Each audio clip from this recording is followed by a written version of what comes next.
The way to get hired by top clients, get paid top dollar, and to be hired over and over again is actually totally different than what you've been told and what you think. And today I want to kind of crush some of the ideas about what people think it really takes to get hired and to make an incredible income as a writer in this business. My name is Joshua Boswell. I'm the founder of Copywriter Marketer and the author of the #1 best-selling program for taking writing skills and turning them into an absolutely incredible lifestyle. We're going to explore today the top 5 characteristics of frequently hired writers. What is the deal? Why do these guys get hired over and over and over again and get paid top dollar when so many other writers are just groveling and struggling and frustrated and wondering where all the clients are and what do they actually have to do to find them? I'm going to tell you what you need to do, not only to find those clients, but really what those clients are looking for in a writer. These 5 characteristics are things that I've seen and patterns that I've recognized over almost 2 decades of working with writers and marketers and business owners and entrepreneurs and seeing what actually moves the needle in terms of getting hired, getting paid top dollar, and getting paid over and over again for your services. So let's walk through what these are. Now you'll notice that there are 2 big blocks and then 3 in the middle. Because I believe that everything has a high leverage point. In other words, anytime you see a list of things, a list of characteristics, a list of qualifications, a list of do's and don'ts, inside that list, there are things that actually make a bigger difference than all of the rest of them combined. And what I want to tell you here is I've got 5 characteristics of frequently hired writers, but 2 of them, these 2 right here, are actually more important than the other 3 combined. Now, all 5 of these are super powerful, high leverage, but these two really make a difference. And of these 2, this one right here, this is the big dog. This is the one that changes the entire equation. So let's start off with number 1, with the big one, and dive into what that characteristic is. Now, to understand these 5 things, let me share with you an experience that I had a few years ago, and I think it will illustrate all 5 of these. See if you can find what those characteristics are as I tell this story. It'll illustrate all 5 of these, and then it'll help give context for why these are so important and the value that it'll bring to you as a writer as you work to develop, and all these are developable. By the way, you can actually implement and develop every single one of these characteristics. They're learnable, they're attainable, they're doable. So here's what happened. A couple of years ago, I got contacted. I got an email. I woke up one day, I got an email from somebody they had seen, I don't know, my Facebook profile or a speech that I had given or an article that I read. I can't remember exactly how they found me. But they reached out to me as a company from Australia. And they said, hey, we're looking for a writer to do a long copy sales letter, some emails, and some social media stuff. And wondered if we could chat with you about potentially working together. So I said, sure, but let me ask you something. Tell me a little bit about the project. I mean, I know you said you've got these sales letters and emails and social media content, but can you give me some context about what that is? And so we had this exchange back and forth, and I asked them a bunch of questions, and they answered questions, and I asked more questions, and they answered the questions. And finally I said, you know what, I think that I can help you, and here's what I think that we should do next. And I gave them an outline of some key ideas, some concepts, some strategy, some structure, just some basic things that any top professional writer would do. And I gave them all of those details and those insights, and then I sent them over a proposal. And it was a hefty proposal. It was very expensive. And they reviewed it. They looked at it. They said, you know, this is a little outside of the budget that we thought we were going to spend on this, but we really like you. We love these ideas that you're presenting, and we've seen some of the stuff you've done. And so we're going to go ahead and move forward with that project. So I put that project together. We established a number of different deadlines, mile markers inside the project. And every time before we got to the mile marker, a few days before, I would be sure to submit copy over to them. And I would say, hey, I know I'm a little ahead of schedule. I would say it just like that. Hey, I know I'm a little ahead of schedule, but here's the initial draft of this milestone, this piece of content, this copy, whatever it was we were working on. And then I would say, hey, I would love to get your feedback on this. Tell me especially what you think about this section. And I would point them into a specific section. And then they would give me the feedback, and then that process would continue back and forth. And then just before we got done with the project, with the whole big thing, I sent them a note and I said, hey, I'm just about finished with all the last stuff, ready to submit it for your final review. As you know, we've been through a number of back and forth on this. I'm super excited for how this turned out. But when we first talked, you mentioned that you were also working on this other project, and I had some ideas about that. I took the liberty of researching that up a little bit. I've looked at what you've done there, and I've got some ideas about how we can really make that project substantially more profitable. Would you like a proposal on that as well? And they sent back an answer. They said, oh, we'd love a proposal on that. They did. They ended up hiring me for that project as well. And then I submitted another project to them. And we did this 3 or 4 times to the amount of tens and tens of thousands of dollars in projects. In other words, a top company hired me for top dollar and paid me repeatedly. Now, here's the kicker of this whole story, this whole experience. A few months after I got done working with them, I was contacted. I was in a conversation with another writer. And it's actually this other writer. I think this other writer is a better writer than I am. I mean, head to head, toe to toe, knee to knee. I think this is a much better writer than I am. And I have a ton of respect for this person. And they contacted me and she said, hey, have you ever heard of this company? And it was the company that I had done stuff for in Australia. I said, well, yeah, I have. She said, did you ever do a project for them? I said, well, yes, I did. She said, I did too. She said, what was your experience of working with them? And I said, well, it was great. And I kind of walked through what I had just walked through. And she was quiet. She said, do you mind asking, or mind telling me, or mind if I ask you, what were you paid for that first project? That long copy sales letter and some of those emails and social media content. And I wasn't under a confidential agreement, so I told her, and figuring she'd be respectful of that. And she paused for just a moment, and she said, that was twice what they paid me. She said they hired me and told me that they were testing me against other writers, and that was twice what they paid me. That's just weird. Why would they pay you twice as much? And I said, well, did you do any other projects with them? She said, no, I just did the one project with them. And I said, oh, that's interesting. And I hung up. We ended the conversation, and the question lingered in my mind. Why did they pay me twice as much as what they paid her and didn't give her future projects and gave me future projects? Well, the answer lies in these 5 characteristics of writers who get hired frequently. And I'm going to share these with you in hopes that you'll use these so that you can get hired by top clients, get paid top dollar, and get hired over and over and over again, and really move your business forward and create the lifestyle that you really want. So let's look at number 1. Now think about the story that I just told you, and think as I walk you through these things. And my guess is that probably number 3 will be one that you're like, oh yeah, that makes sense. The rest of them, I'm guessing, you probably haven't heard of before, or probably not in this context. Because as I work with and talk with top writers, and I ask them, well, what do you think marketers and entrepreneurs and business owners are looking for when they hire writers? The answers that they give me are not on these 5 characteristics, well, except for maybe the exception number 3. But they tell me lots of different kinds of things. But it's interesting, when I interview top marketers and business owners, they will say these things right here. But they'll say them in a way that they don't really connect the dots. But I'm telling you, after working with thousands of them, I know that this is what really moves the needle. So let me tell you what it is so you can get an idea here. So number 1, the number 1 characteristic of writers who get hired frequently is that they have charisma.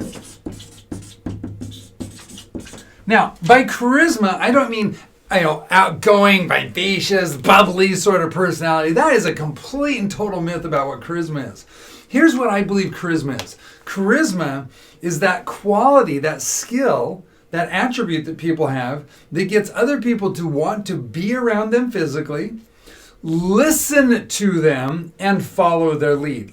For example, Bob Bly, one of my mentors and heroes, is one of the most charismatic people that I know, and yet he's not bubbly and outgoing and fluffy and all wired up like me all the time. He's super low key. Everybody loves him. They want to spend time with him. They hang off every word that he says, and literally thousands of business owners and writers gladly follow his lead and take his counsel and use his direction in their businesses. He is totally charismatic. Absolutely charismatic. And then there's other writers like me, and in terms of personality and being outgoing and whatnot, I'm just on the opposite end of the spectrum, but still, I'm also charismatic. I have those same attributes. People want to be around me, they want to listen to me, and they follow my lead. So number one is having charisma. And if people know, like, and trust you, they're going to want to hire you over and over again. It's people that don't have any people skills and no charisma and don't understand how to move and persuade and connect with other human beings that really struggle getting hired, no matter how good their writing skills are. So number one, you got to have a bit of charisma. And again, I'm not talking about being bubbly and outgoing and magnetic personality. I'm talking about people wanting to be around you, people wanting to listen to you, and people wanting to follow your lead. That's number one, charisma. Let's look at number two. Number two is a really big one, and I gotta be honest with you. Number two is kind of this is the weak spot for me sometimes, but I do just enough of it to get hired frequently, and I think you can too, and I hire out where I struggle with this, but the fact is this is really, really important. And I'm good at this in things that matter most. And this is the area of being consistent. So you need to be consistent in terms of your writing. So is your writing quality consistent? Do you have one big knock it out of the park and then dud, dud, dud, dud, dud? Or are you consistently and persistently good and effective at your writing? Are you consistent at hitting deadlines and meeting those deadlines? Are you consistent at following up? Are you consistent in your communication? You see, these marketing directors are looking for writers, and these owners and executives and entrepreneurs are looking for writers who are consistent and will be there when they need to be there. They're putting their reputation, they're putting their business, they're putting their sales, they're putting their dreams all in your hands as the writer, and they got to know that they can trust you in that, and so they need someone who is consistent in those different categories. Number three, and again, this is the one that probably will be like, oh, well, yeah, of course they want that kind of writer, and that is a writer that's compelling. So being compelling, being somebody who is persuasive and can inspire people to do, to buy things and to think different ways and to act different ways and go on vacations in a certain place and to sign up and to opt in and to like and to, do all those kinds of things. Like, you need someone who's compelling, and you need to be compelling. You got to figure out what makes people tick. And what does it take to persuade them to buy from you, to listen to you, to like and to engage socially and to answer questions and to have conversations, do all the things that we are persuading people to do as writers? How do you do that, and what's the framework of that? And of course, this is the one where most writers focus most of the time. But notice that in the grand scheme of things, it's one element, and it's not even the most important element, although it is very important, right? Again, all five are super important, but charisma will get you hired faster than being amazingly astonishing, compelling writer. And if you're an amazingly astonishing, compelling writer and you're inconsistent, you don't have charisma, you're probably not going to get hired frequently. That's a major characteristic, those three things combined. So compelling. And there's lots of resources. My website and other writers out there put tons of resources together to help you be more compelling in your writing, in your content, in your copy. Number four is one that I really love, and it's one that I struggled with for so long.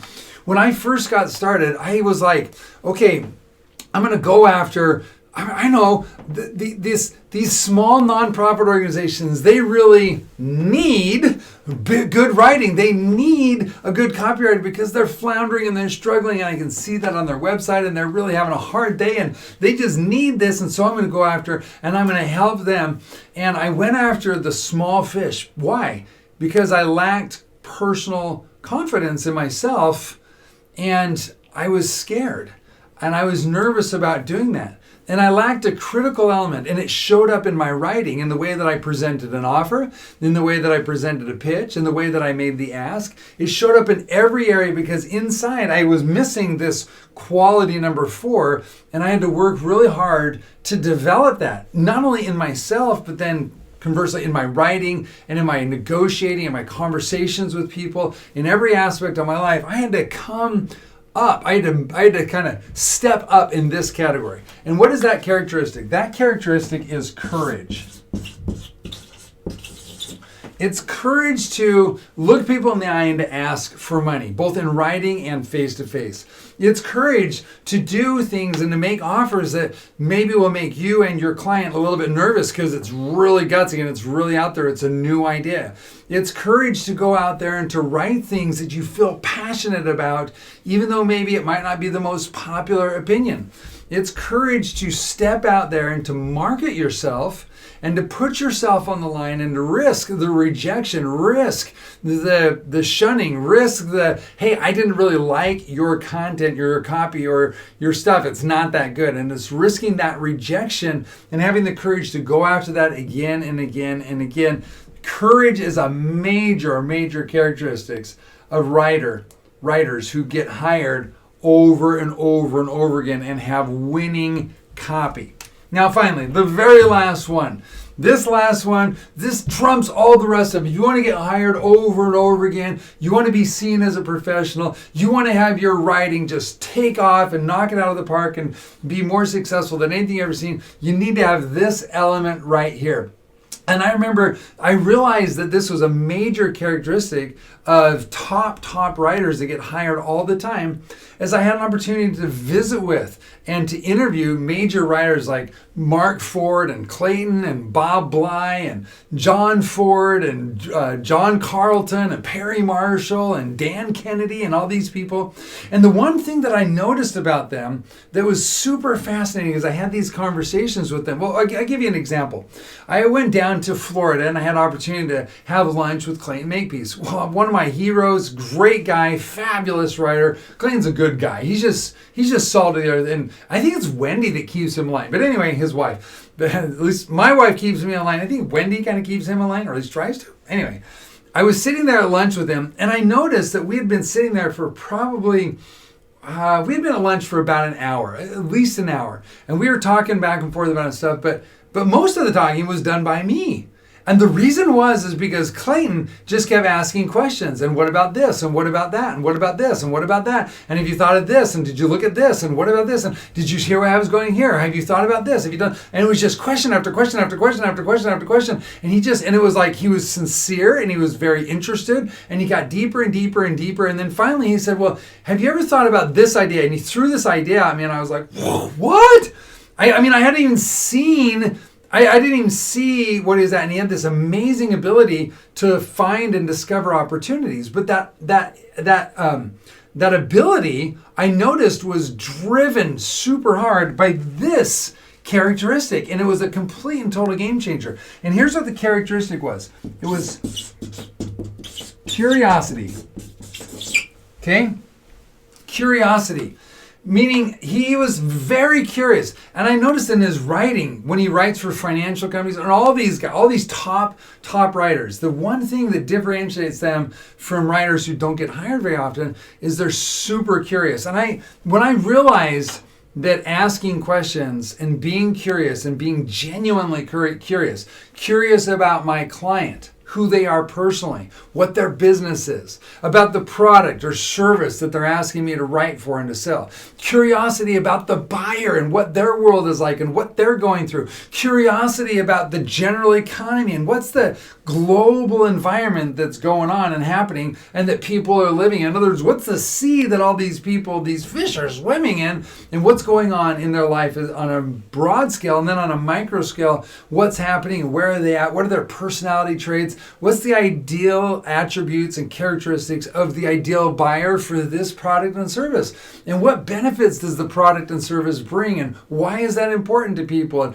what are the hopes and dreams of my clients, and on and on and on. I mean, just on it goes. And when you get super, super curious, what happens is you find ways to put compelling stuff together. You find that you've got the stuff you need so you can write faster and be consistent, stay on time, and have higher quality stuff. You find that this curiosity bubbles up and gives you courage to explore avenues and to do things you otherwise wouldn't do. And of course, when you ask questions that are genuinely sincere and interested in other people, it flows into charisma. People want to be around other people who are like that. Okay, so these 5 characteristics are characteristics that I've noticed over the years of writers who get hired frequently by top companies paying top dollar. And my invitation to you is to think, well, how can I develop more charisma? How can I be more consistent? How can I be more compelling? How can I have more courage? And above all, open eyes. Open your eyes, open your ears. Get super excited about the world around you. If you haven't spent time with a 5-year-old lately, now's the time to go and just watch how curious and interested and sincere they are and how many questions they ask and what excites them, and learn to be more curious and to dive into that. So here's my invitation. Go check out, find resources in this. You can find a bunch of resources on our site, copywritermarketer.com. And you can check out all the stuff that we've got there and up your game in every one of these categories. And I'm telling you, it's like magic. You'll find that people will want to be around you, they'll want to hire you, and your writing will be more persuasive and more effective than ever before. And this, of course, will lead you to having the time and money that you want to have to live the writer's life, to live your dream lifestyle. So go out there and make it happen. Talk to you soon. Bye now.